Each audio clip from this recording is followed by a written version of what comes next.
If you're wearing headphones, you'll soon be in a jam. This jingle is a warning that your eardrums will be slammed. This recording hasn't aged well. I did the best I could. It's still posted for nostalgia, but the sound just isn't good.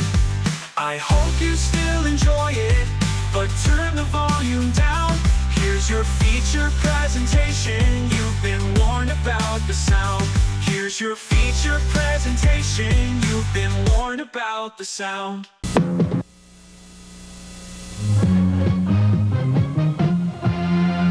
Action News, Delaware Valley's leading news program, with Bill Andrews and Rob Jennings.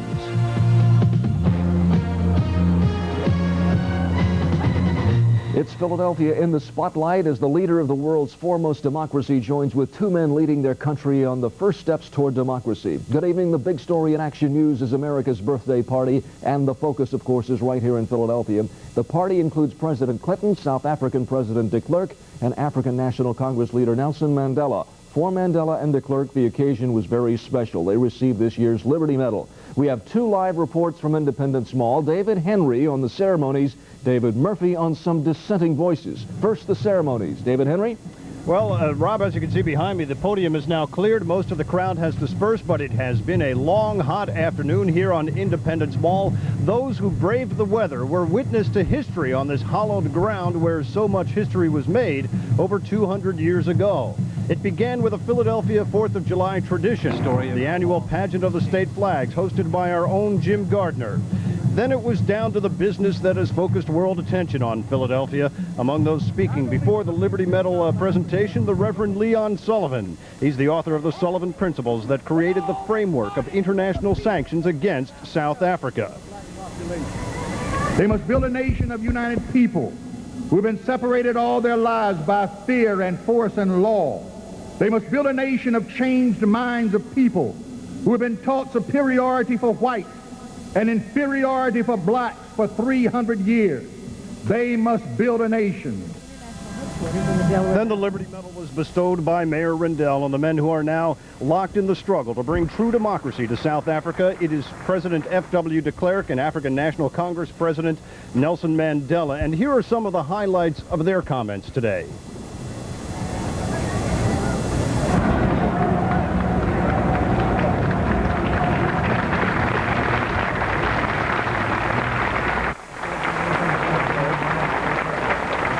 Followed by African National Congress President Nelson Mandela. And as I said, they had some stirring remarks for the crowd gathered here today.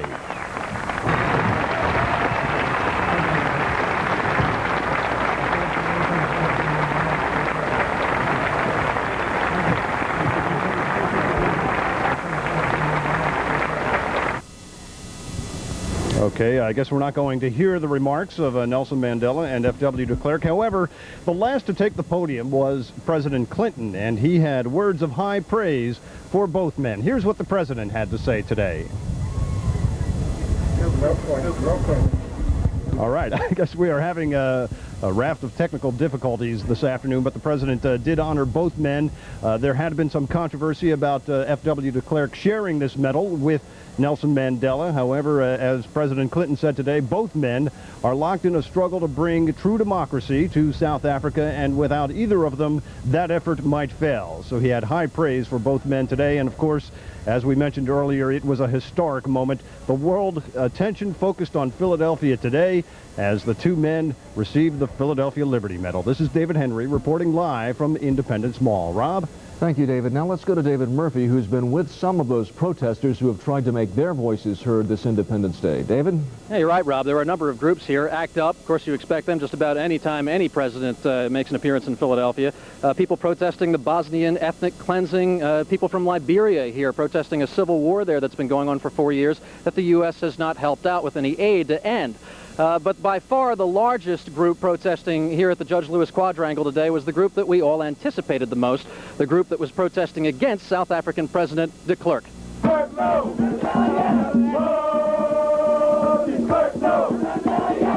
The protesters were about 200 strong. They were noisy and they were committed.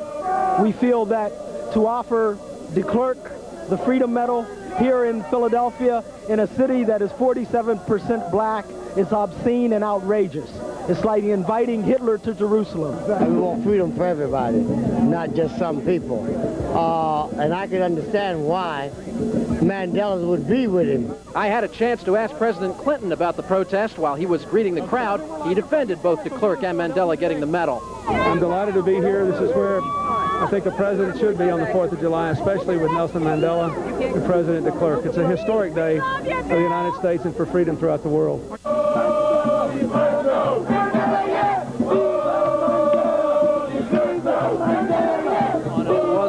Large protest indeed, as we said. Lucian Blackwell was among those not here, however. The U.S. Congressman said that he did support the marchers and the protesters, but he didn't show. Other clergy weren't here as well, but Reverend Henry Wells, who you heard from a moment ago, did say that he didn't think that was going to be anything divisive among the Philadelphia clergy. Some chose to be here and some didn't, and that's just the way it went. The protesters were kept about a block and a half away from the main stage, though, so it's doubtful Clinton, de Klerk, or Mandela heard very much of what they said, unless, of course, they're watching Action News right now. David Murphy live with the Action Cam on the Judge Lewis Quadrangle. Thank you, David. Now, the three world leaders relished the being in the birthplace of America's democracy. On his arrival, President Clinton visited the Liberty Bell Pavilion, and there he joined two descendants of the signers of the Declaration of Independence in a ceremonial tapping of the bell. That started a nationwide bell ringing. Afterward, the president remarked that he had been to Philadelphia several times but never seen the bell in person. I'm a little bit off, but I've always wanted to see it. Mr. Clinton also joked that he didn't want to hit the bell too hard. He said he could just see the headlines, "Clinton cracks the Liberty Bell." Nelson Mandela's day began at the Bright Hope Baptist Church in North Philadelphia, standing alongside Reverend and former Congressman Bill Gray. More than 2,000 people packed the sanctuary and gave the anti-apartheid leader a standing ovation. Mandela said the struggle of black South Africans is also the struggle of those here in the United States. He says he welcomes the free elections for all in his homeland next April. Is not the president of South Africa.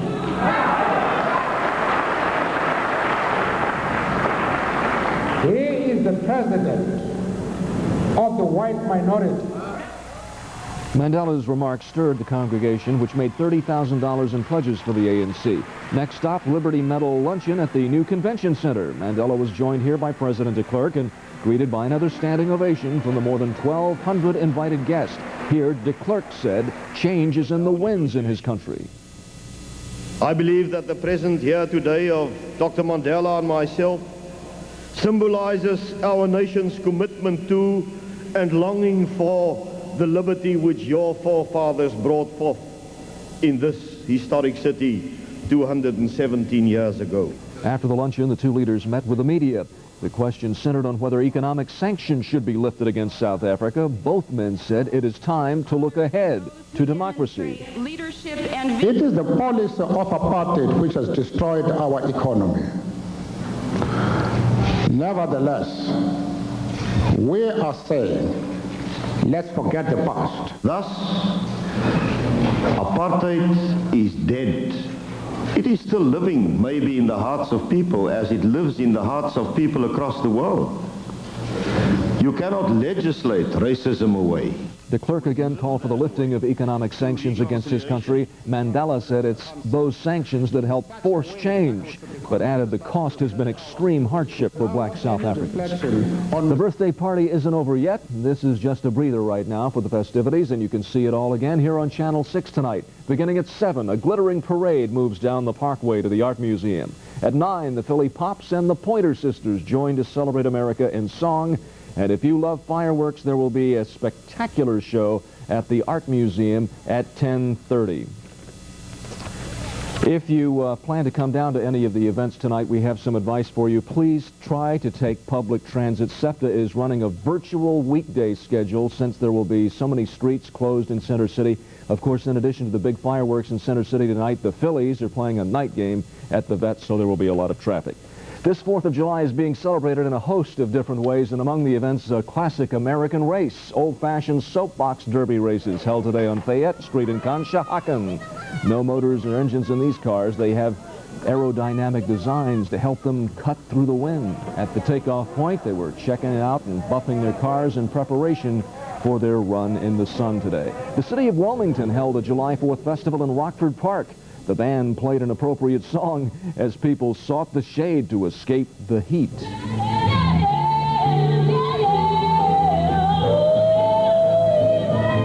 That's Heat Wave, originally recorded by Martha and the Vandellas back in the 60s. Vendors were setting up in the park here, providing everybody with a wide variety of food and cold drinks as well. Independence Day prompted some people in Valley Forge Park to go fly a plane. The weather was right to launch these motorized planes. The park also played host to family picnics for the 4th. Plenty of family fun and all-American food at Valley Forge today. Many decided to take a ferry ride today from Philadelphia to Wiggins Park in Camden. Some enjoyed events in Camden. Others were choosing to enjoy the view of the Delaware River and the many pleasure boats that cruise down the river. An artist also set up in Wiggins Park there to brighten up the faces of the little children. And the action cam stopped by the Walls Family 4th of July Cookout over in Cooper River Park in Pennsauken. Like most cookouts, it gave family members who haven't seen each other in a long time a chance to catch up on what they've been doing. The family posed for pictures and then went to work on all those hot dogs and ribs that were cooking on the grill. There's still a lot more on Action News tonight. A Yankee Doodle dandy of a tennis match at Wimbledon. Phil Andrews has all the details. And we'll take you to one town where the 4th of July really is the pits. Those stories, AccuWeather, and more as Action News continues.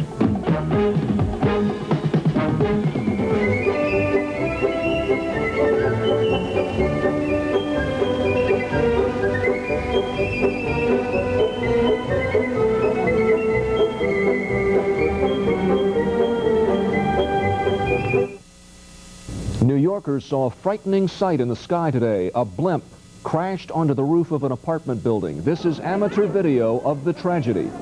The Pizza Hut blimp was leaning on its side as it came down, started weaving. The airship plummeted down onto the roof of a building. Miraculously, incredibly, the 2 people on board that blimp were not seriously injured. Officials say a structural problem caused the blimp to crash. Back in our area tonight, homicide detectives unraveling clues in the discovery of a body near the Art Museum. A partially clothed African-American woman was found dead behind the museum this morning near the gazebo area. So far, no identity on her or how long her body had been there. The medical examiner's working to identify her and determine how she died. In the Midwest tonight, the mighty Mississippi continues to roll, flooding more homes and farmlands. The welcome sign in Hannibal, Missouri is under water. 2 deaths in Missouri are blamed on the flooding. Upstream in this is Hannibal, Missouri, as I just referred to. Now, upstream in Davenport, Iowa, the river's expected to crest tomorrow at a near record level of more than 22 feet. President Clinton is due to arrive in Iowa within the hour to tour the waterlogged area. More than 100 residents of Winfield, Missouri were evacuated this morning when a levee holding back the rising river broke. Most had refused orders to evacuate last night. This morning they had no choice. Nobody was hurt, but homes and businesses sustained heavy damage from these floodwaters. Egypt tonight is formally asking the U.S. to extradite Sheikh Omar Abdel Rahman back to his homeland. Egypt yesterday ordered the Sheikh's arrest on attempted murder charges stemming from a violent protest 4 years ago. Secretary of State Warren Christopher says the extradition process is now underway in this country, but appeals could drag on for months or years. We'll see where that goes from there, but they obviously feel that they can manage the matter within their own country and want to have him back for crimes that they feel he has committed. Some of the blind cleric's followers have been linked to the World Trade Center bombing and a plot to blow up other sites in New York.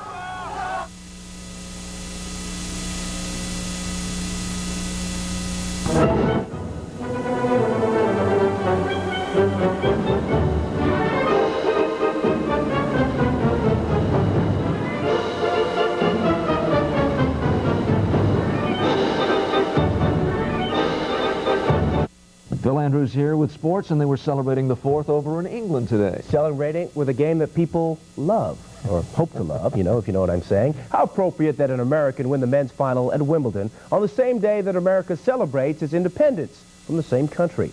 Let's head to center court at the All Lawn Tennis Club in Wimbledon. Temperatures sneaking up to 102 degrees today. There's proof.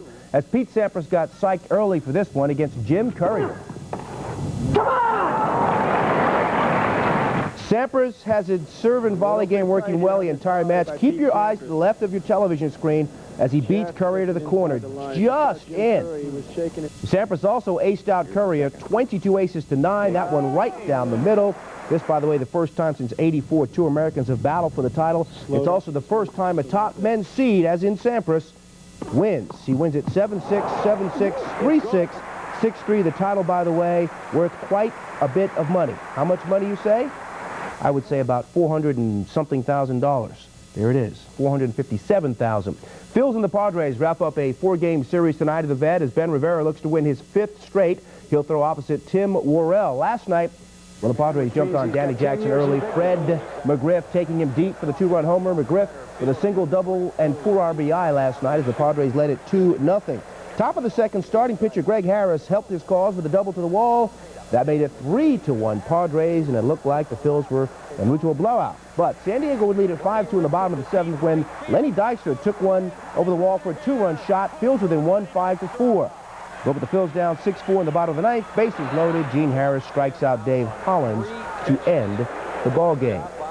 Now, don't panic, because if the Phils win tonight, they would push their lead in the National League East back to 7 games, thanks in part to the Houston Astros. You see, the Stros today at home hosting the Cardinals, and the Cardinals losing their 3rd straight to Houston, as Ed Taubensee hit a pair of homers to help the cause. Taubensee with a 2-run shot in the 2nd, and then he returned in the 4th with a solo homer. There it is, as Houston beats St. Louis 9-4. They'll wrap up a 4-game series tomorrow looking for the sweep. In National League play, they went 11 innings before a passed ball in the top of the inning won it for the Dodgers. San Francisco over New York 10-8. Elsewhere, Atlanta sneaks by Florida. Cincinnati 5 better than Pittsburgh. Colorado gets by Chicago. And again, Phillies and Padres tonight at 11. Highlights for you at 11 o'clock. Orioles trying to beat the Heat at Comiskey this weekend. And this one was tied at 1 in the 6th when Tim Raines gets a hold of a triple. This one goes back, not out, but good enough to score the game-winning one. Sox eventually go on to take it 3-1 as Ozzie Guillen goes all the way around, and Raines is safe at 3rd. Other American League action today, Texas over Detroit. Minnesota gets by Milwaukee 4-3. Those the only 2 American League games this afternoon. The baseball world still mourning the passing of Dodger Hall of Famer and broadcaster Don Drysdale. Drysdale found dead of an apparent heart attack last night in his hotel room just hours before he was supposed to broadcast the Dodgers Expos game in Montreal. Drysdale pitched in 5 World Series, helping the Dodgers win 3 of those, and also participated in 10 All-Star games. In 1965, he batted .300 with 7 home runs. He was a great, great man. It's a shock. I can't believe that Don Drysdale is dead. I cannot believe it. He was just with us not too long ago. Walked around strong, happy. And first that happened to him, I called the players in. I found out about 10 minutes before the game. I called the players in and told them. And we all together, we prayed for him. He was a good man. Don Drysdale dead at the age of 57. Sometimes a golfer simply gets in a zone and can do no wrong, i.e. Nick Price. He calls it his purple patch. And that's where he's been for about 2 weeks. Last Sunday, Price won the Greater Hartford Open. Today, he roared to the head of the pack at the Western Classic and never looked back. Price with a 30-foot birdie here on number 10. He finished 19 under, 5 strokes ahead of Greg Norman, who was 14 under, and finished in second. Thank you, sir. There was no lazing around the house this 4th of July in Atlanta. 45,000 runners hit the streets early this morning in the annual Peachtree Road Race. It's a 10K race winding through downtown Atlanta. Of the incredible herd, 45,000 runners, 4 runners were over the age of 80, and nearly 2,000 of them were under 16.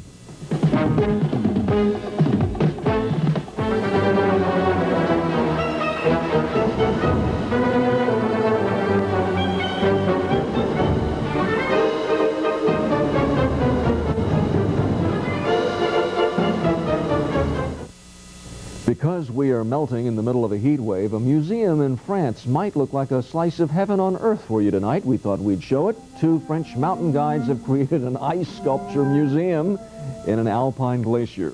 As you can see, the sculptures are carved right into the walls. And what may be more attractive to you, in fact, is that it's cool there all the time, and they even play a little music for your entertainment. This summer Winter Wonderland will be open until September if you're interested. Our weather undoubtedly is going to be a big news story during the week ahead. We are firmly in the grip of a heat wave which has no end in sight. We're going to be flirting with record high temperatures all week, and 80 degrees will be the low temperature a couple of nights this coming week. 95 today. You could just, that says it right there. That picture shows a hazy sky, and you can almost feel the heat just looking at that picture. 95 the high, 74 the low. Our present temperature still sweltering outside, 94 degrees, and the relative humidity of 40 gives us an apparent temperature of 99. It feels like 99 degrees when you combine that humidity and temperature right there. West-northwesterly wind at 12, given a little bit of relief. We could use more. 68 the ocean temperature. Clear and steamy again tonight, says AccuWeather, a low of 74 once again.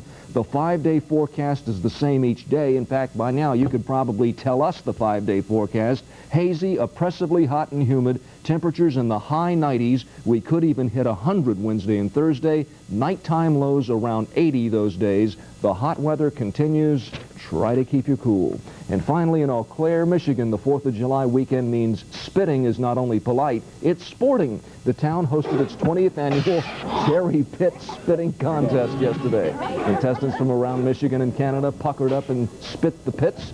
The first place winner spit a pit 57 feet, 2 inches. If you're thinking about entering next year's contest, organizers do offer pit spitting lessons for beginners.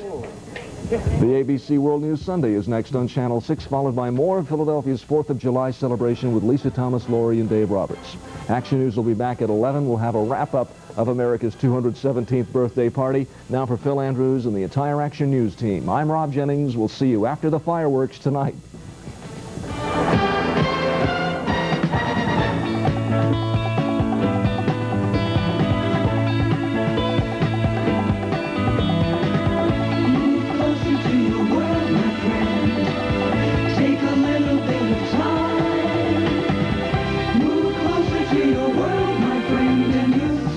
From Channel 6, this has been Action News, the most watched news program in the Delaware Valley. When you see news happening, call the Action News tip line by dialing News 6. In New Jersey, dial 966-6666 or call our regional news bureaus.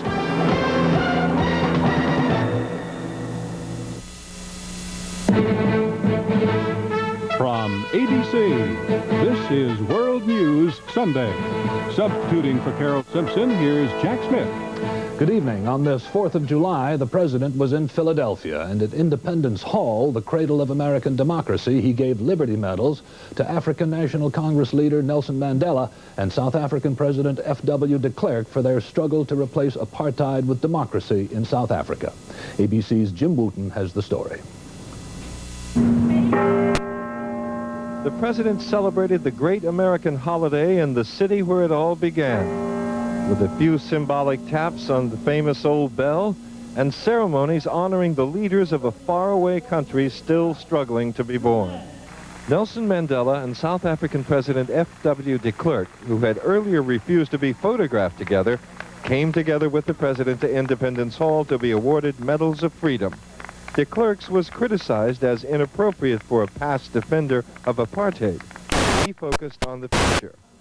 We as a nation are now poised to move forward and to take the next step in the process of the birth of our new nation.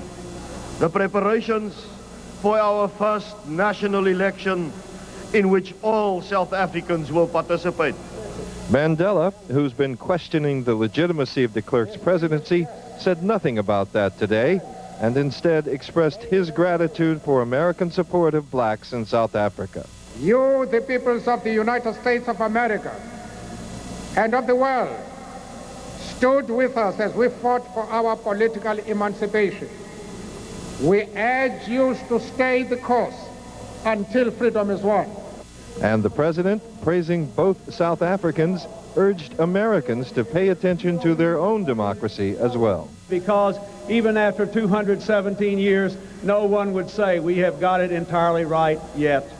With all the sniping and back and forth between them, bringing Mr. Mandela and President de Klerk together on the same stage was a pretty good Independence Day's work for the president. It's also practical preparation for his first trip overseas to what's expected to be a similarly fractious summit in Tokyo next week. Jim Wooten, ABC News, Philadelphia. After leaving Philadelphia, the president was on his way to Iowa to survey the flood damage there along the swollen Mississippi River. All week long, thousands have been forced from their homes by the worst flooding in the upper Midwest in nearly 30 years. Despite predictions the worst was over, the Mississippi today was cresting in riverside cities and towns from Minnesota to Missouri. ABC's Kathy Wolf reports.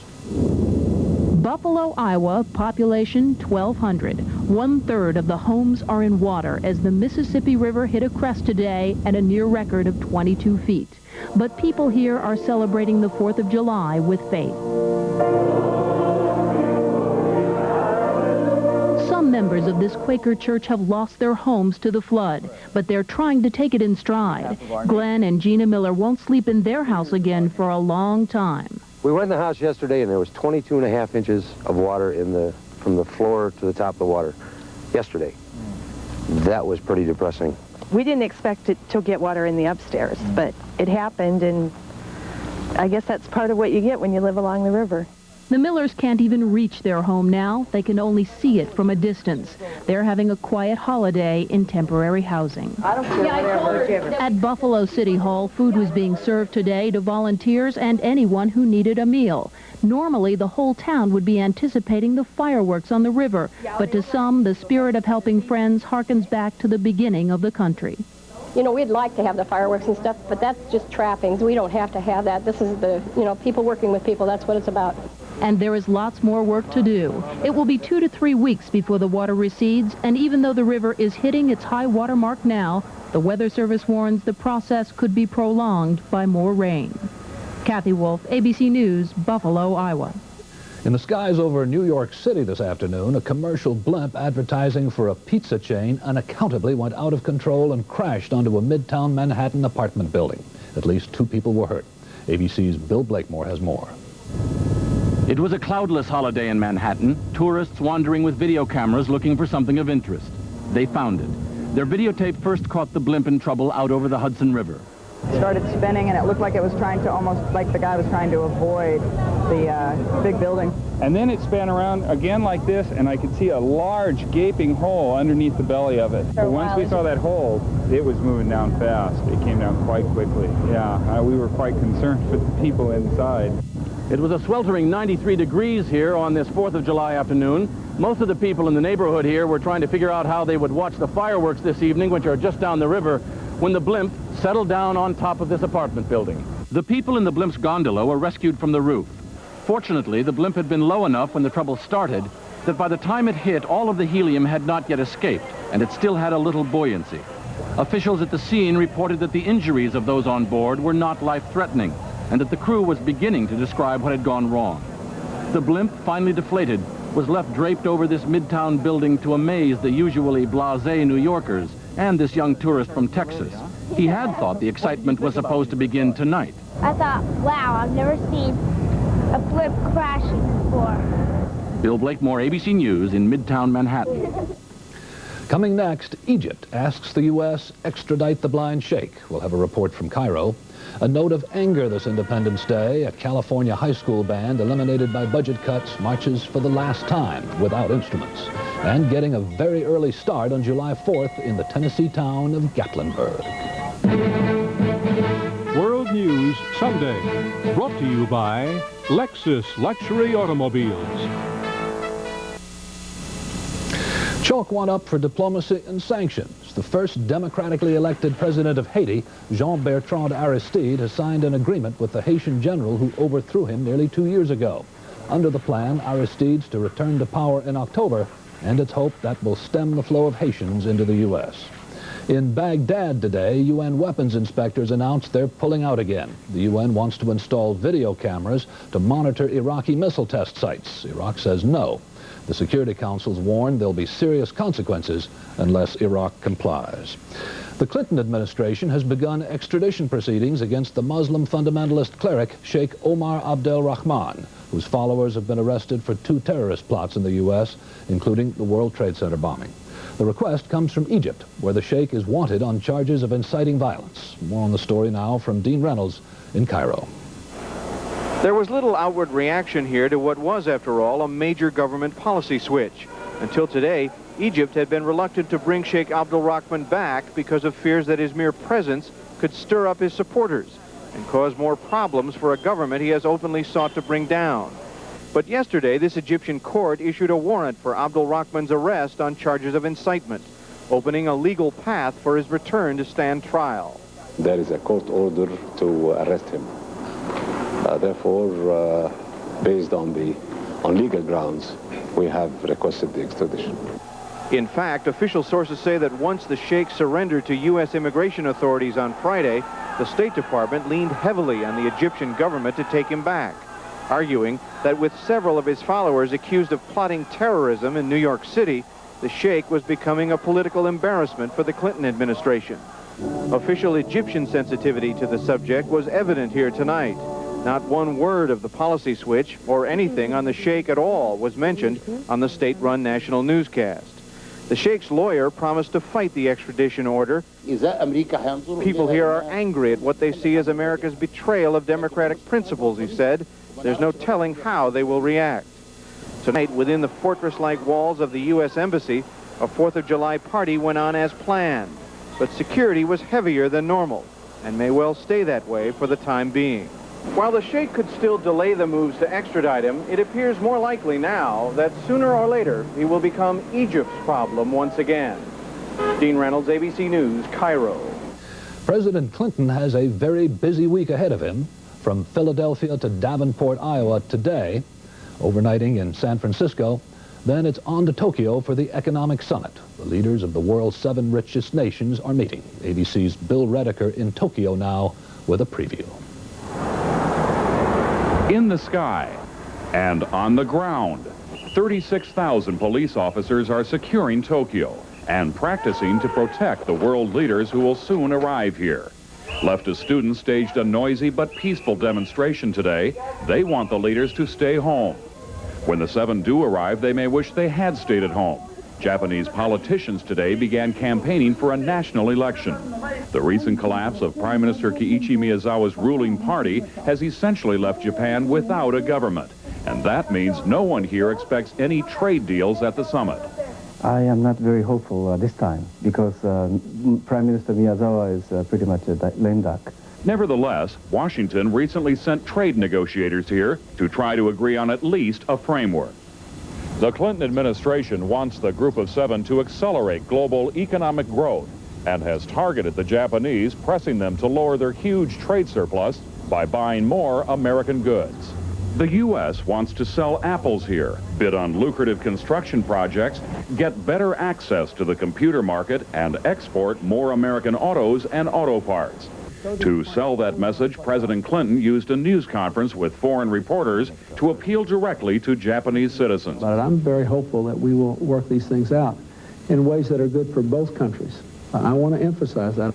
Perhaps later, but not now. No one's paying much attention, especially today as Americans in Japan forgot about trade problems and celebrated Independence Day, while Japanese watched the opening round of the latest sumo wrestling tournament.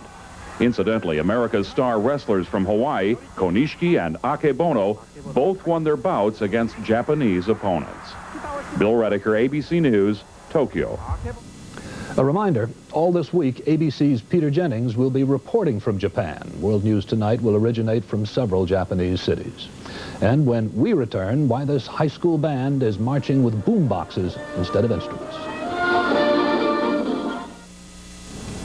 In California, Independence Day was a very bitter day for some high school students. It's a familiar story. School board faces serious budget crunch, cuts are made. And the arts are often the first to suffer. In the case of Watsonville, California, the entire music program has been decimated, which means no more high school marching band. As ABC's Judy Muller reports, though, the band made sure it was heard one more time. When members of the Watsonville school band stepped out for the last time, it was to march in protest. Instead of playing instruments, they played boomboxes, tuned to a local radio station that agreed to air Sousa marches. This, they wanted to tell the town, is the band of the future. With all the cutbacks and everything, this is what we're going to be reduced to. See, no music, no instruments, that's all it's going to be, just probably CDs and tapes. The band is one of the oldest school marching bands in the country, dating back to 1907. But now the fancy uniforms have been put away, and all the instruments from tubas to trumpets are being stored. Music director Gene Smith says the band taught the kids something about their place in the world.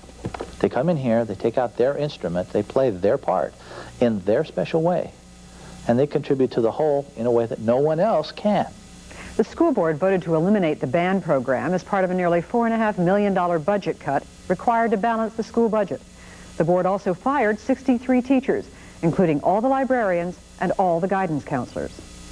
But these kids, marching for the last time together, don't understand all the noise about budgets. They only understand the silence to follow. I feel really bad because I want to major in music when I grow up and go to college and study music and be a music teacher, so.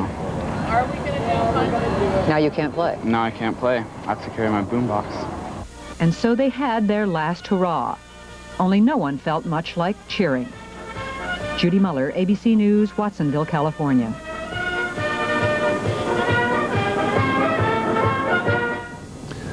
From Los Angeles today, we learn that Joe DeRita has died, better known as Curly, the last surviving member of the Three Stooges. His stepson put it simply, he made a lot of people happy in his life. Curly Joe DeRita was 83. And we'll be back in a moment. Now let's go to New York, where Dick Schaap has the sports. Dick? Thank you, Jack. A pair of Yanks celebrated the 4th of July on center court at Wimbledon. And for 2 sets, neither Jim Courier nor Pete Sampras, the world's top 2 players, could break service. Both sets went to tiebreakers, and both times the tiebreakers went to Sampras. But in the 3rd set of their match for the men's singles championship, the 22-year-old Courier outlasted the 21-year-old Sampras 6-3. It was, however, only a brief reprieve. Sampras closed out the match in the 4th set, adding the All-England title to the U.S. Open Championship he won 3 years ago. Don Drysdale, who died of a heart attack yesterday at the age of 56, once told me he never threw at an opposing batter's head. Don kept a straight face for a few seconds and then began to laugh.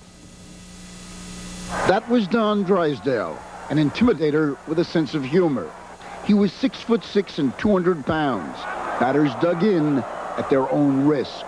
He won more than 200 games for the Brooklyn and Los Angeles Dodgers, and he won a place in the Hall of Fame with 2 startling statistics.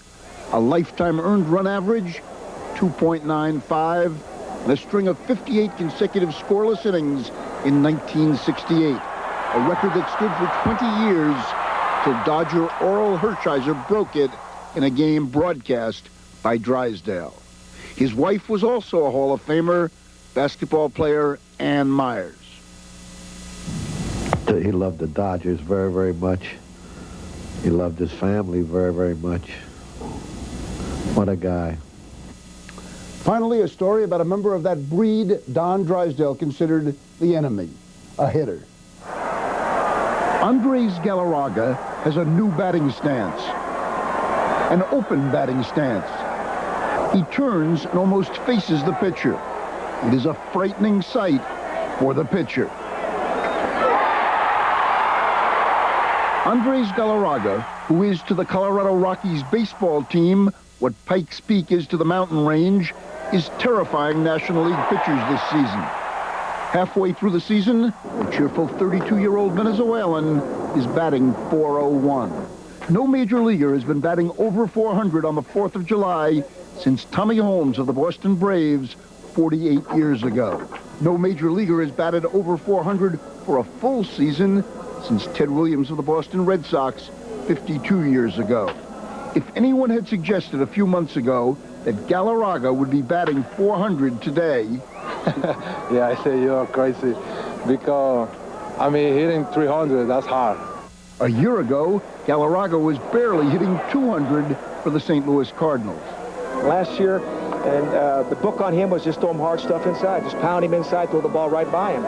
Galarraga used to be a 300 hitter for the Montreal Expos, but in recent years, his average plummeted. His easy smile turned to a frown. Oh, you see all the players, see what happened with you. You can hear, come on, let's do it. Galarraga listened to advice from too many people.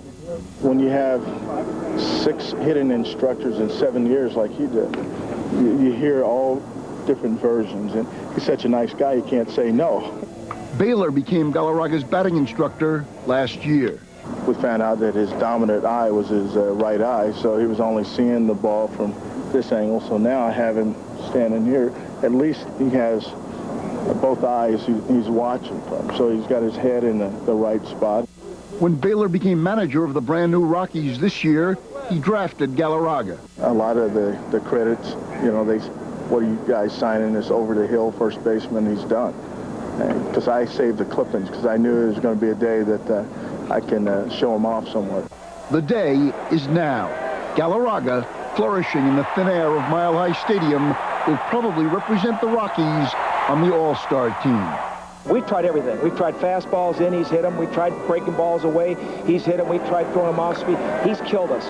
If Galarraga should end up hitting 400, which is highly unlikely, it won't be the first time in his career. I'm really good hitter when I play Little League.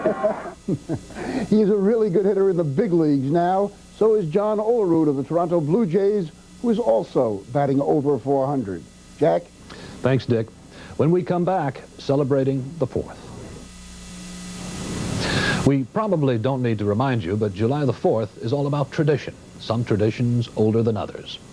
This is how Atlanta has marked Independence Day for the past 24 years, a 6-mile race up Peachtree Road. 45,000 people took part. Here in Washington, where it was very hot and humid, people were taking their time getting from one place to another, but let's face it, that backdrop's all you need on this day. And in Manhattan,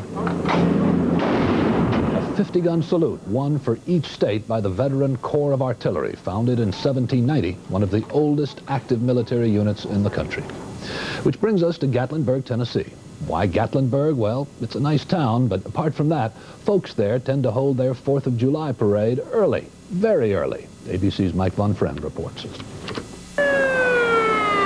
July 4th, 12:01 a.m. Do you know where your children are? If it's Gatlinburg, Tennessee, it's a sure bet they're out on the streets. Is it past your bedtime?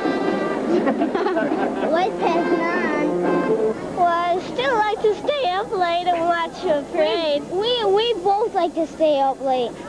The whole town stays up late to be the first in the country to host a 4th of July parade. After the stroke of midnight, this year's Grand Marshal, Tennessee Senator Jim Sasser, pushed the button to light up the streets. Tennessee is known as the volunteer state, and we take pride in patriotism here, and people believe in old-fashioned 4th of July American patriotism. Best part, the Marine Band. They were good, huh? Tremendous. Like most parades, there's a little something for everyone. Beauty queens, comic book heroes, and on Independence Day, a celebration of Old Glory. They came up with this idea of a midnight parade to celebrate the country's bicentennial, and it's been a hit for the last 17 years. It's Gatlinburg's way of getting a head start on celebrating the 4th. We come every year, we wouldn't miss it. It's hometown fun. This one tried his best not to miss his moment of glory, but the midnight hour did him in. If this midnight parade were held at noon, the southern sun would have done many more in. So by getting an early start, the country folk here have figured out a way to have their parade and then spend much more time relaxing on the 4th with good food, family, and friends in the Great Smoky Mountains of Tennessee. Mike Von Friend, ABC News, Gatlinburg. That's World News Sunday. I'm Jack Smith. For all of us here at ABC News, good night and happy 4th of July.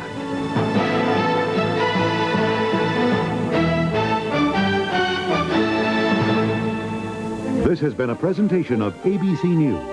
More Americans get their news from ABC News than from any other source.